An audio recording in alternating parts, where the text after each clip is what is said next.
Nous sommes à 23 millions au Burkina, une population majoritairement jeune, avec une croissance accélérée de près de 3%.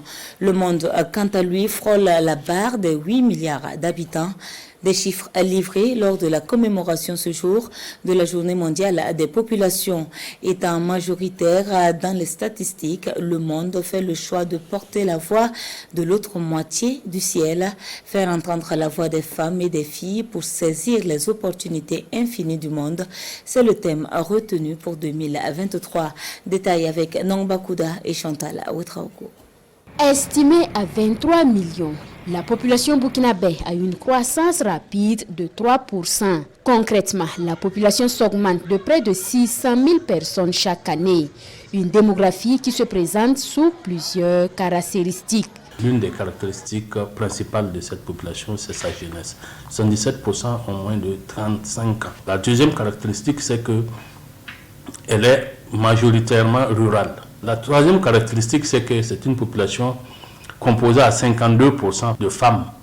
C'est important à souligner aussi parce qu'il y a des implications en matière de développement. Une population constituée en grande majorité de jeunes qui s'avère une force pour soutenir le développement économique, mais à condition que ce facteur jeunesse soit exploité à bon escient. Tous les pays en rêvent. Quand vous avez une population avec une telle forte croissance démographique et avec la jeunesse de cette population, le défi, c'est qu'est-ce qu'on fait pour que ça soit un facteur de développement?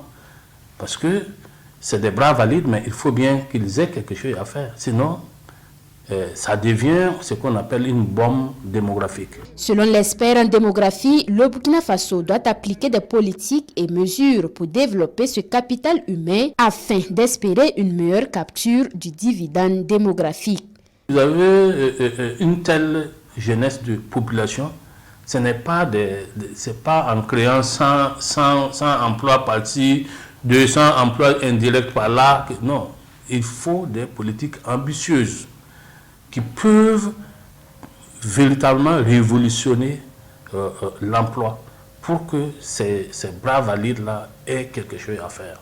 Et c'est là qu'on va bénéficier d'une accélération de la croissance économique. C'est continuer à avoir des politiques éducatives, de formation professionnelle.